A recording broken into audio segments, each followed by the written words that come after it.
Bonjour et bienvenue pour cette nouvelle vidéo. Dans cette vidéo, nous allons parler des raccourcis clavier.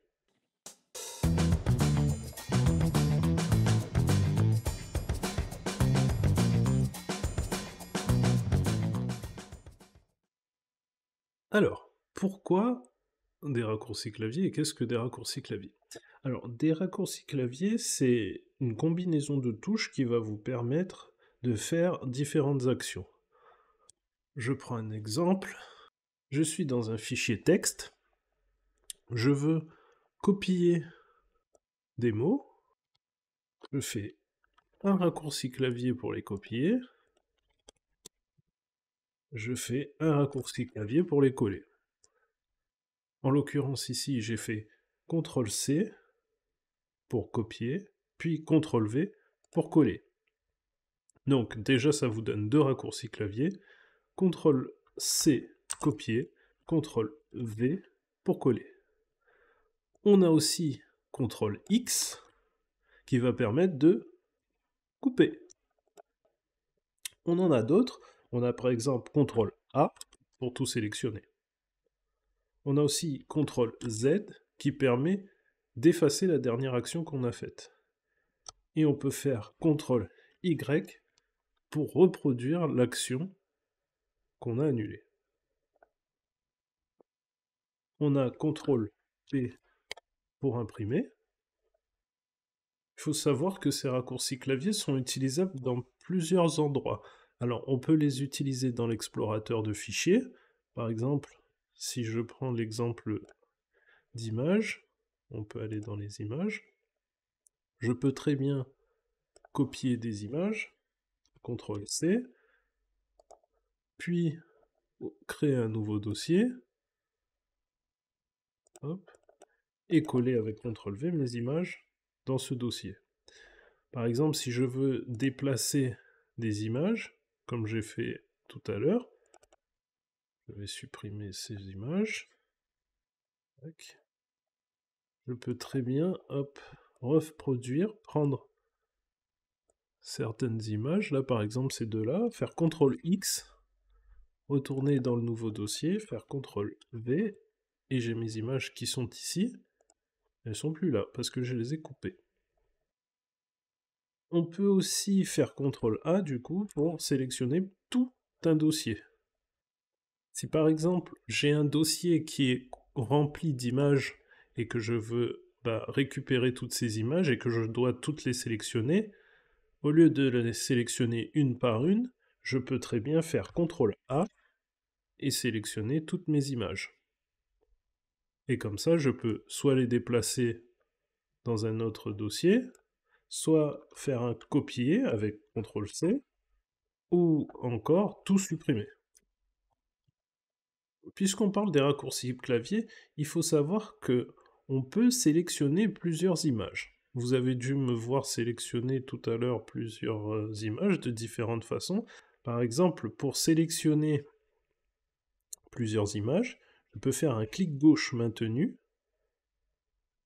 et mettre dans l'encadré toutes les images que je veux sélectionner. Et quand elles sont sélectionnées, elles sont en bleu comme on voit ici. Maintenant, je peux aussi sélectionner en gardant la touche de mon clavier CTRL, CTRL, appuyer. C'est-à-dire que je appuie sur CTRL, je laisse mon doigt appuyer sur CTRL, et avec mon clic gauche, je vais choisir les images que je veux sélectionner. Alors, un clic gauche, celle-ci est sélectionnée. Si j'en veux sélectionner une autre, je fais un autre clic gauche. Je peux faire un autre clic gauche, un autre clic gauche, un autre clic gauche, et un autre clic gauche. Et à chaque fois que je fais mon clic gauche, il faut que ma touche CTRL soit sélectionnée. Parce que si je lâche la touche CTRL et que je sélectionne quelque chose, voilà ce qui se passe, ça désélectionne tout et ça sélectionne que le dernier clic que j'ai fait. Donc si je veux bien sélectionner plusieurs choses, à chaque fois que je clique, mon doigt doit être enfoncé sur CTRL. Sinon, si j'enlève CTRL, quand je vais sélectionner, ça va désélectionner le reste. Donc, pour sélectionner, on garde le doigt appuyé sur CTRL. Et par exemple, si je me suis trompé et que je veux qu'une des images que j'ai sélectionnées ne soit plus sélectionnée, je laisse mon doigt appuyer sur CTRL et je rappuie sur cette image. Comme ça, elle est désélectionnée. Pour faire un exemple concret, si je veux que mes photos de fleurs, ben ce que je vais faire, c'est que je vais appuyer sur CTRL et sélectionner toutes les photos de fleurs que j'ai.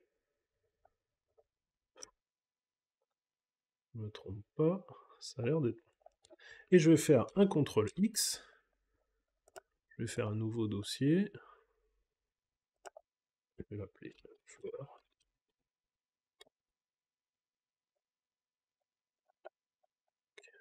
Et je vais... Donc ça, c'est pour sélectionner plusieurs choses en faisant un clic à chaque fois sur ce qu'on veut sélectionner.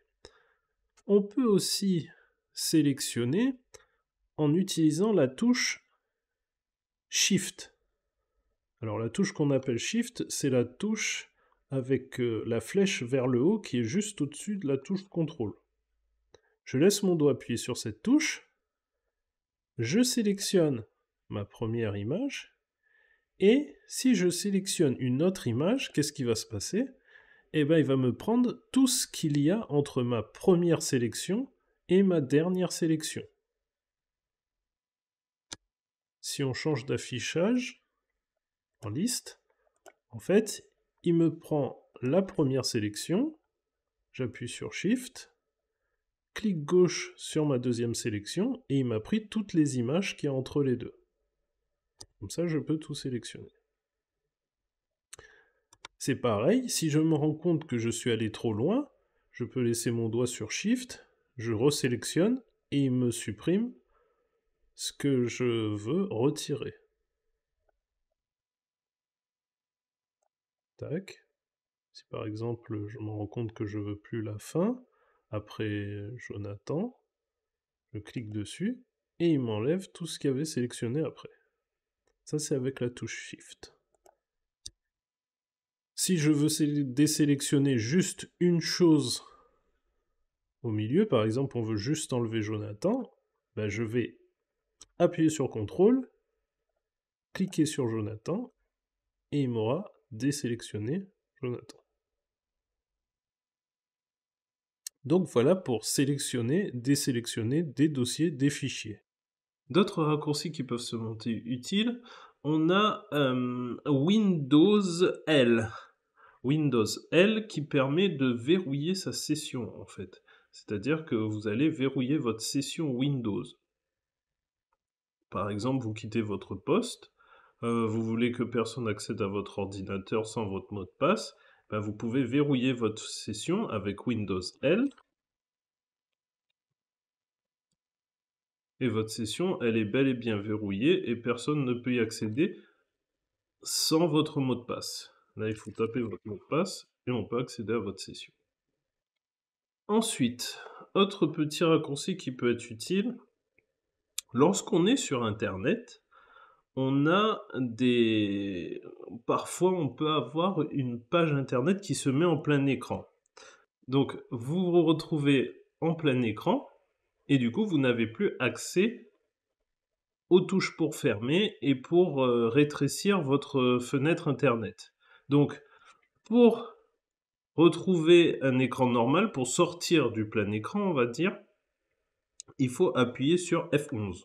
Sur votre clavier, vous avez tout en haut F1, F2, F3, et puis vous avez jusqu'à F12 et F11 qui permet de passer en plein écran. Ça, c'est très utile, surtout lorsque vous tombez sur les pages de piratage où vous avez une page qui s'affiche en plein écran et qui vous dit que votre ordinateur est potentiellement sous un virus, etc., qui vous met un numéro de téléphone, et on vous dit appelez ce numéro de téléphone pour que votre ordinateur soit débloqué. Donc ça, c'est une arnaque, et techniquement, vous pouvez juste vous en sortir en appuyant sur F11, justement, pour sortir du mode plein écran, parce qu'en fait, c'est juste une page internet qui est en plein écran. Vous appuyez sur F11, et après, vous pouvez juste, hop, fermer la page. Merci d'avoir regardé cette vidéo. Si vous avez aimé, n'hésitez pas à mettre un pouce bleu Laissez-moi un commentaire pour me dire de quoi vous aimeriez me voir parler. À bientôt pour de nouvelles vidéos.